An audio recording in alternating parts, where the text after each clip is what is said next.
Assalamualaikum dan salam Sarawakku sayang. Buletin UKAS edisi tengah hari 5 Januari 2021 bersama saya Fidai Hanan Sahni. Tumpuan berita. Ketua Menteri Datuk Patinggi Dr. Abang Abdul Rahman Zohari Tun Datuk Abang Openg melakukan majlis pecah tanah bagi projek rakyat Dewan Komuniti Sukan di Jalan Stephen Yong, Batu Kawah pada Selasa. Ketua Menteri tiba pada jam 10 pagi dan seterusnya menyempurnakan majlis pecah tanah Dewan yang akan turut dilengkapi dengan hub inovatif itu. Projek tersebut merupakan salah satu projek rakyat bagi kawasan Dewan Undangan Negeri Dun Batu Kawah. Bagi mematuhi prosedur operasi standard SOP Perintah Kawalan Pergerakan Pemulihan PKPP, semua persediaan telah dilakukan seperti kerusi dijarakkan, pengimbas suhu badan dan cecair pencuci tangan disediakan. Seterusnya, seorang individu tempatan yang telah dikenal pasti positif COVID-19 pada Ahad lalu kini telah mendapat rawatan susulan di Hospital Umum Miri. Menteri Bertanggungjawab Jawatankuasa Pengurusan Bencana Bahagian JPBB Miri, Datuk Lee Kim Shin dalam kenyataan medianya selepas mempengerusikan mesyuarat JPBB Miri pada Isnin berkata, individu itu yang bekerja sebagai juruterbang di perkhidmatan luar bandar telah mendapat jangkitan COVID-19 dari Kota Kinabalu, Sabah. Individu itu telah diberikan pengecualian kuarantin disebabkan kerjanya dan menjalani pemeriksaan pengawasan berkala untuk RT-PCR dan kini dilaporkan stabil di hospital. Dalam pada itu, tambah Datuk Lee yang juga Menteri Pengangkutan Sarawak lagi, ketika ini Jabatan Kesihatan Miri sedang melakukan pengesanan kontak rapat secara agresif termasuk mendapatkan senarai dan perincian penumpang penerbangan untuk dilakukan ujian swab. Setakat ini, 4 kenalan rapat telah dilaporkan positif, 23 negatif dan selebihnya menunggu keputusan ujian. Manakala 99 orang telah dikenal pasti dan dikeluarkan perintah kuarantin rumah selama 14 hari.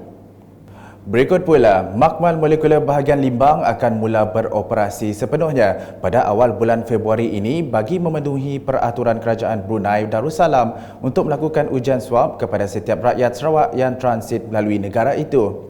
Demikian dimaklumkan oleh Menteri Muda, Pemodenan Pertanian Tanah Adat dan Pembangunan Wilayah Sarawak, Datuk Dr. Abdul Rahman Ismail kepada media selepas merasmikan Majlis Penangguhan Pameran Bunga dan Gerai Aneka Jualan di Dewan Kampung Patiambun Limbang pada Sabtu. Katanya, Kerajaan Sarawak telah memperuntukkan 1.8 juta ringgit bagi tujuan membina serta membeli peralatan makmal tersebut. Sekarang ini adalah untuk pemasangan mesin-mesin peralatan dan juga latihan kepada kaki tangan hospital. Sementara sebelum kaki tangan hospital kontrak akan didatangkan ke Limbang inilah.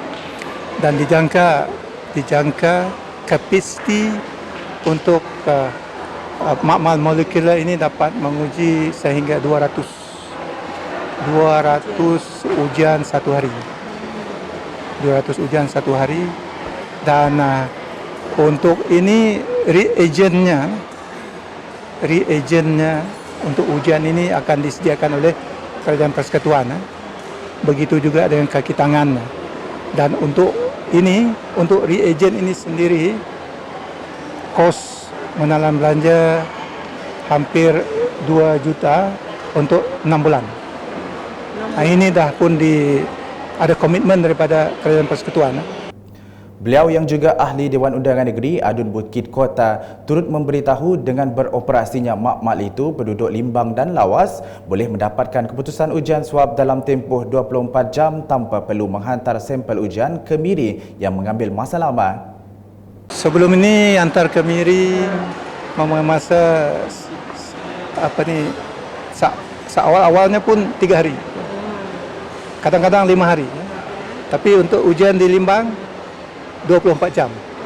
1 hari dah boleh dapat keputusan. Hari ini uji, esok dapat keputusan. Selanjutnya laporan di Simunjan. Masyarakat Akar Umbi perlu memberikan sokongan dan kerjasama dengan kepimpinan di peringkat kampung untuk membawa pembangunan di kawasan mereka. Adun Simunjan, Aula Dris berkata setiap permohonan pembangunan perlu dikemukakan kepada ketua kampung sebelum mereka membawa pihak atasan bagi tindakan selanjutnya. Malah katanya sekiranya ada permasalahan dan keperluan yang perlu diberi perhatian, perlu dimaklumkan kepada ketua kampung bagi mencari jalan penyelesaian. Kerana tanpa kerjasama daripada anak biaya ianya tidak dapat kita jalankan dengan sempurna. Kerana apa-apa je permohonan daripada bala kita di kawasan yang dipegang oleh Tuan Rumah Robin, kita haruslah selalu berandau dengan dia. Berucap semasa program pemimpin bersama rakyat di Kampung Batu Mumung Simunjan pada Ahad, beliau turut memberi jaminan bahawa penduduk kampung itu bakal memiliki Dewan Kampung pada tahun depan. Beralih ke laporan di Daro. Mayat remaja yang lemas ketika mandi di Sungai Daro dijumpai pasukan mencari dan menyelamat SAR pada jam 4.20 petang Ahad. Mangsa Muhammad Hazif Hil Hardi Abdullah, 14 tahun dari Kampung Pancor Daro, dikatakan mandi bersama 4 lagi rakan beliau sebelum disedari hilang kira-kira jam 12.40 tengah hari. Pasukan SAR yang terdiri daripada bomba, Jepam, polis, rela dan penduduk kampung menggunakan teknik tradisional rotang berduri melintang di dalam sungai dan berjaya menjumpai mangsa 5 meter dari lokasi kejadian. Adun Darul Safi'i Ahmad turut merakamkan takziah kepada keluarga mangsa dan berterima kasih kepada semua pihak yang terlibat dalam membantu mencari mangsa sehingga ditemui. Sekian edisi Tengah Hari bersama saya Fidai Hanan Sahni dan kru penerbitan. Berita lebih lanjut boleh didapati di semua platform media sosial UKAS termasuk portal ukas.sarawak.gov.my dan pastikan anda subscribe UKAS channel di YouTube. Salam UKAS.